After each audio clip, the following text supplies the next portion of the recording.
Su Senghua perlahan sadar dan mendapati dirinya terbaring di tempat tidur, dengan handuk hangat di kepalanya.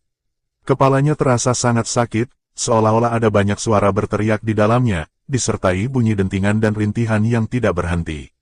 Rasa sakitnya begitu hebat sampai ia merasa kepalanya seperti akan meledak. Ia mengerang pelan. Dari luar, terdengar suara Jingyan.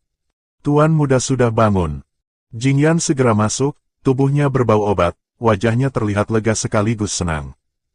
"Aku tersesat," kata Su Senghua lemah. Jingyan buru-buru menjawab, "Tuan muda sudah tertidur lama. Aku sedang menyiapkan obat untukmu." "Sudah berapa lama aku tidur? Kita di mana?" tanya Su Senghua dengan pikiran masih kacau. "Kita masih di ibu kota. Tuan muda sudah tidak sadar lebih dari 2 hari."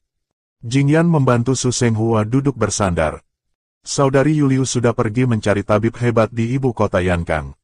Su Senghua mencoba mengangkat tangan, tapi tiba-tiba ia mengerang kesakitan. "Tuan muda, jangan bergerak atau berpikir terlalu keras," kata Jingyan panik. "Anda kalah karena orang bermarga Qin itu. Ia membuat Anda terus bertahan sampai kelelahan mental. Sekarang otak Anda terluka, jadi lebih baik istirahat saja." Su Senghua menutup mata dan diam. Ia mengingat kembali kejadian itu. Qinmu lebih dulu melemahkan mentalnya dengan meriam penembak matahari, lalu terus menekan dengan strategi. Su Senghua hanya bisa bertahan tanpa sempat menyerang balik. Akhirnya, dalam jarak 200 mil, ia kehabisan tenaga, muntah darah, dan pingsan. Itu kekalahan total. Untuk pertama kalinya, Su Senghua merasakan pahitnya kalah. Dari luar terdengar suara Yuliu. "Jingyan, keluar sebentar." Jingyan keluar dan bertanya, "Tabibnya sudah datang?" "Sudah, tapi..." Tiba-tiba Jingyan terkejut. "Kau lagi?" Yuliu berkata dengan nada tak berdaya. "Aku juga kaget, tapi aku harus memohon agar dia mau datang." Su Senghua membuka mata dan berkata lemah, "Silakan masuk." Tirai terbuka, Qinmu masuk sambil tersenyum. "Saudara Su." Su Senghua terkejut melihatnya, kepalanya langsung terasa lebih sakit. Qinmu mendekat dan memberikan beberapa pil. "Jangan terlalu banyak berpikir, aku pernah mengalami hal seperti ini. Ini hanya kelelahan mental dan fisik. Dengan perawatan biasa, kamu butuh 1 atau 2 bulan untuk sembuh. Tapi kalau aku yang merawatmu, setengah hari cukup." Setelah minum pil, Su Senghua merasa jauh lebih baik. "Kau ini tabib?" tanyanya. Qinmu tersenyum. "Aku bukan tabib nomor 1, tapi nomor 2. Di kerajaan Yankang, tidak ada yang lebih baik dariku." Ia memeriksa kondisi Su Senghua, menulis resep, lalu meminta Yuliu mengambil obat. "Kamu akan sembuh dalam 2 atau 3 hari. Kalah menang itu biasa, jangan dipikirkan." Su Senghua menatapnya. "Aku memang kalah darimu, tapi aku tidak membencimu. Awalnya aku hanya ingin membunuhmu sesuai perintah guruku. Aku tidak pernah berpikir akan menganggapmu sebagai teman." Qinmu menghela napas. "Kita tetap musuh, tidak mungkin jadi teman." Mereka terdiam. Setelah obat datang, Qinmu meraciknya. Su Senghua mencoba berdiri, tapi tubuhnya masih gemetar. "Kenapa aku masih lemah padahal lukaku sudah sembuh?" Qinmu tersenyum. "Aku tahu penyebabnya, ikut aku." Mereka pergi keluar dan berhenti di sebuah warung mie sederhana di pinggir jalan. Qinmu duduk dan berkata, 10 mangkuk mie besar, yang pertama tanpa cabai, sedikit garam saja, tambah 1 telur." Ia memanggil mereka. "Duduklah." Yuliu dan Jingyan terlihat tidak nyaman dengan tempat itu yang kotor dan ramai. Su Senghua duduk diam menunggu. Mie datang. Su Senghua bingung bagaimana cara makan karena belum pernah memakai sumpit. Ia melihat orang lain, lalu mencoba menirunya. Qinmu berkata, "Makan pelan-pelan, minum kuah dulu. Kamu kelaparan dan terlalu lelah, itu sebabnya tubuhmu lemah." Su Senghua menurut. Setelah mangkuk pertama habis, ia ingin makan lagi, tapi Qinmu menghentikannya.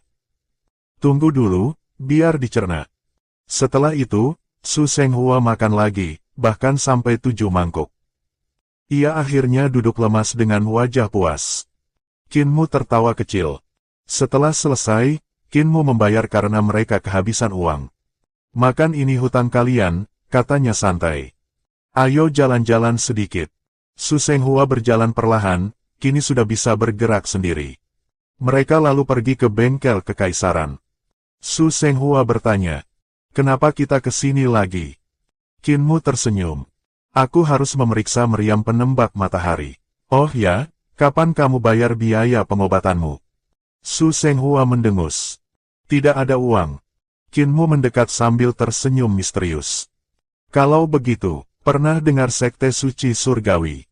Su Senghua merasa bingung. Ia berkata, "Saudara Qin, aku tahu selain menjadi kaisar manusia, kamu juga pemimpin sekte suci surgawi.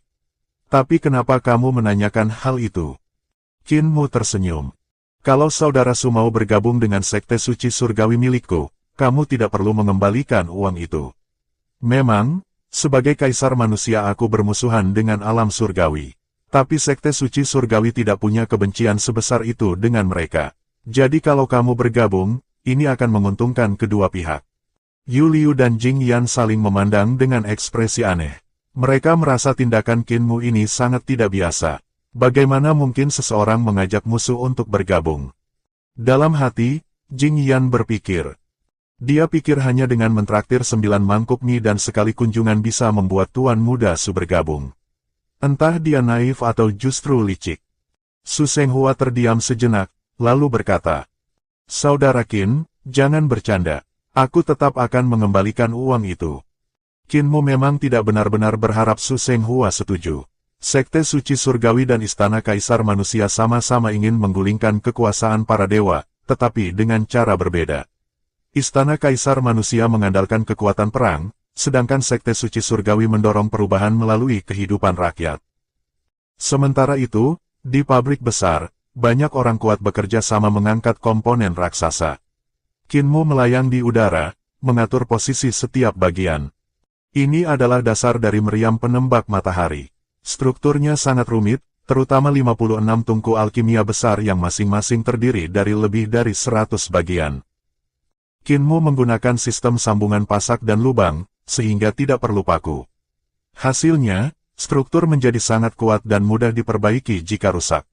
Kaisar Yan Feng yang melihat itu berkata, "Teknik ini bisa digunakan untuk senjata dan kapal perang.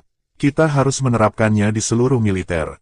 Menteri Pekerjaan Umum mengangguk, meski mengakui pembuatannya sulit. Kaisar menjawab, "Dengan sistem pabrik seperti yang dirancang Qin Mu, itu bukan masalah. Kita bisa memproduksi suku cadang dalam jumlah besar dan mengurangi kerugian saat perang." Perakitan dimulai. Ratusan kultivator bekerja sama membangun cakram raksasa. Pendeta Bashan mengangkatnya dengan kekuatan sihir, tapi beban itu sangat berat hingga tubuhnya gemetar. Gu Linu kemudian membantu menopangnya. Akhirnya, setelah puluhan ribu bagian terpasang, terbentuklah dasar meriam yang sangat besar. Qin Mu dan para pejabat memeriksa semua rune dan susunan energi. Setelah yakin tidak ada kesalahan, ia memberi perintah. "Buka tungku." 56 tungku dinyalakan. Api berubah warna dari merah hingga biru, dan energi besar mengalir ke seluruh struktur. Cakram raksasa itu bahkan bisa melayang tanpa bantuan. Semua orang kagum. Ini benar-benar mahakarya. Namun Kaisar Yan Feng justru merasa sakit hati. Karena biaya bahan bakarnya sangat mahal. Setelah pemeriksaan selesai, Qin Mu memerintahkan untuk mematikan tungku dan menurunkan struktur. Kaisar lalu bertanya, "Kenapa harus dinyalakan lagi nanti?" Qin Mu menjelaskan, "Karena bagian meriam sangat banyak. Kita harus mengecek apakah ada kesalahan. Mungkin perlu 2 atau 3 kali pengujian. Kalau ada masalah, bisa sampai 10 kali." Mendengar itu, wajah Kaisar menjadi pucat. "Baiklah, aku tidak akan datang lagi. Urus saja sendiri." Ia pun pergi dengan lemas. Qin Mu heran melihatnya. Di sisi lain, Su Senghua menatap meriam itu dengan serius. Qin Mu bertanya, "Bagaimana menurutmu?" Su Senghua menjawab, "Ini karya yang luar biasa. Tapi karena kamu terlalu fokus pada hal seperti ini, suatu saat aku akan melampauimu dalam kultivasi dan mengalahkanmu." Qin Mu tersenyum. "Kamu mencoba mengganggu kepercayaan diriku. Tapi bagiku, pengobatan dan menempa juga bagian dari kultivasi. Kalau mau mengalahkanmu, aku bisa saja meracunimu atau membuat senjata untuk membunuhmu. Su Senghua mengernyit. Itu bukan cara yang benar. Qin Mu tertawa. Kita harus belajar banyak hal. Siapa tahu nanti aku mengalahkanmu dengan tangan kosong, racun, atau senjata. Oh ya, bayar dulu biaya konsultasi 1000 koin dafeng. Baru nanti kita bertarung lagi. Su Senghua tertegun. Tiba-tiba, seorang gadis kecil berekor 3 datang dan menyerahkan surat hutang. Tuan Muda Su, silakan tanda tangan. Dalam keadaan bingung, Su Senghua menandatanganinya. Gadis itu langsung menyimpannya dengan serius, lalu pergi bersama Qin Mu. Su Senghua menghela napas. Aku datang dari alam surgawi untuk membunuhnya, tapi malah berhutang padanya. Ia pun bingung bagaimana membayar hutang itu. Yu Liu dan Jing Yan juga kebingungan. Semua barang berharga sudah dijual saat Su Senghua sakit. Yang tersisa hanya vas giok dan pipa, yang tidak boleh dijual. Su Senghua berpikir, mungkin aku bisa menghasilkan uang dengan musik. Jing Yan langsung menolak. Tidak mungkin, itu tidak menghasilkan uang. Su Senghua kemudian berkata, aku juga bisa menempa senjata. Mungkin aku bisa menjadi pandai besi. Jing Yan terkejut. Tuan Muda mau jadi pandai besi. Su Senghua tersenyum. Kalau aku belajar, aku pasti akan melakukannya dengan baik. Aku tidak akan kalah dari Qin Mu. Namun dalam hati, Yu Liu dan Jing Yan merasa khawatir. Mereka merasa Su Senghua mulai berubah dan mungkin tidak akan kembali ke alam surgawi. Sebulan kemudian, Qin Mu bertemu lagi dengan Su Senghua. Kali ini, Su Senghua sudah berada di bengkel pandai besi. Ia tidak lagi terlihat seperti sosok sempurna dari alam surgawi. Ia sedang memukul logam dengan palu besar, bekerja keras seperti pandai besi biasa. Qin Mu datang ke bengkel pandai besi. Su Senghua sedang bekerja dengan mengenakan celemek agar pakaiannya tidak terkena percikan api. Pakaiannya yang dulu rapi kini sudah kotor seperti kain lap. Ia sedang membuat jepit rambut dari emas hitam. Emas itu ditempa dan digiling berkali-kali sampai sangat tipis seperti kertas, lalu dilipat dan dibentuk. Cara ini menghasilkan pola yang sangat halus, sehingga sangat disukai para wanita bangsawan. Dalam sebulan terakhir, Su Senghua mulai terkenal di ibu kota sebagai pandai besi. Banyak kultivator alam 6 harmoni datang memintanya membuat senjata spiritual, dan para bangsawan juga memesan perhiasan seperti jepit rambut dan gelang. Bagi kultivator alam 6 harmoni, membuat senjata spiritual tidak mudah. Mereka membutuhkan pandai besi ahli untuk menyempurnakannya. Su Senghua sangat berbakat, dan hasil tempaannya selalu memuaskan. Qin Ren Huang, silakan duduk di ruang belakang dulu. Aku akan menyusul setelah selesai, katanya. Lalu ia berteriak ke dalam, Yanzi, Ren Huang sudah datang. Tolong temani dia. Qin Mu masuk ke ruang belakang dan tersenyum. Panggil saja aku Tuan. Kalau kau memanggilku Ren Huang, rasanya seperti kita musuh. Jing Yan keluar dengan pakaian sederhana, berbeda dari penampilannya yang dulu mewah. Ia membawa teh dan duduk dengan sopan di depan Qin Mu. Teh yang disajikan kali ini hanyalah teh biasa. Maaf, Tuan Qin, teh kami sudah habis, katanya pelan. Teh dari surga sudah habis sejak bulan lalu. Qin Mu menyesap teh itu. Aku tidak masalah dengan teh sederhana. Bagaimana kalian mendapatkan toko ini?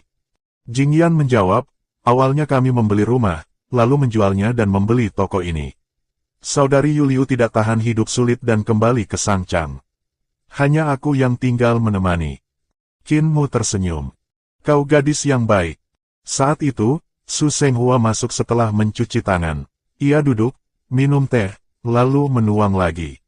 Jing Yan hendak berdiri, tetapi Su Senghua menghentikannya. Tidak perlu terlalu formal, kau sudah seperti pemilik tempat ini. Duduk saja. Qin Mu tersenyum. Saudara Su, bagaimana kehidupanmu sekarang? Su Senghua menghela napas. Tidak mudah, tapi cukup memuaskan. Dulu aku tidak pernah memikirkan uang. Sekarang aku tahu betapa berharganya 1 koin dafeng. Kakak Qin, kau terlalu boros. 1 koin bisa membeli 100 mangkuk mie. Qin Mu tampak bingung. Aku tidak tahu nilai pastinya. Aku jarang kekurangan uang. Kau memang belum pernah miskin, kata Su Senghua. Ia lalu berkata, uangku belum cukup untuk membayar hutang padamu. Beri aku waktu 2 tahun. Qin Mu tersenyum. Tidak perlu terburu-buru. Aku datang ke sini untuk mengundangmu melihat meriam penembak matahari. Sudah selesai. Su Senghua terdiam, lalu berkata, kau membuatnya hanya dalam 2 bulan. Aku hanya bisa menempa di bengkel kecil ini. Qin Mu berkata santai. Aku menggunakan seluruh sumber daya negara. Bahkan kaisar pun mungkin tidak mampu membayarnya jika harus membeli. Mereka bertiga lalu pergi keluar kota. Di sana, mereka melihat meriam penembak matahari, senjata raksasa yang sangat besar, dengan platform luas dan sebuah mata ilahi di tengahnya. Banyak orang sibuk melakukan pengujian. Su Senghua dan Jing Yan terkejut melihatnya. Mereka tidak percaya Qin Mu bisa membuat senjata sebesar ini dalam waktu singkat.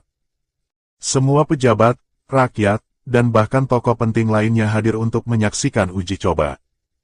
Semua sistem normal, teriak para petugas satu per satu. San Yuxin berkata keras. Nyalakan tungku No. 1. Satu per satu, 56 tungku dinyalakan dan mencapai kekuatan penuh. Su Senghua bergumam kagum.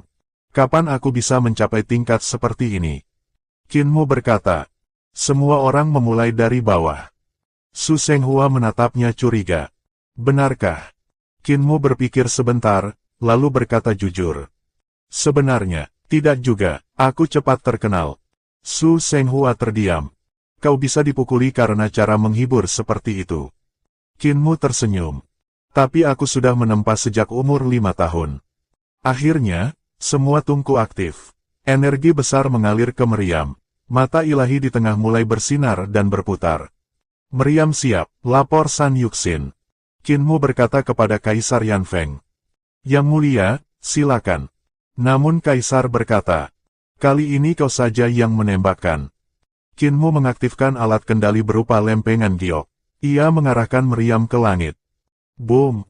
Cahaya besar menembus langit, bahkan merobeknya. Langit terbelah dan meninggalkan retakan hitam yang perlahan pulih. Semua orang terkejut. Su Senghua merasa ngeri. Senjata ini, bahkan dewa pun bisa terbunuh. Kaisar Yan Feng bergumam. Uang ini tidak terbuang sia-sia. Setelah pengujian selesai, meriam perlahan turun. Qin Mu menatap langit dan berkata santai. Karena ini disebut meriam penembak matahari. Bagaimana kalau kita coba menembak matahari? Semua orang langsung ketakutan.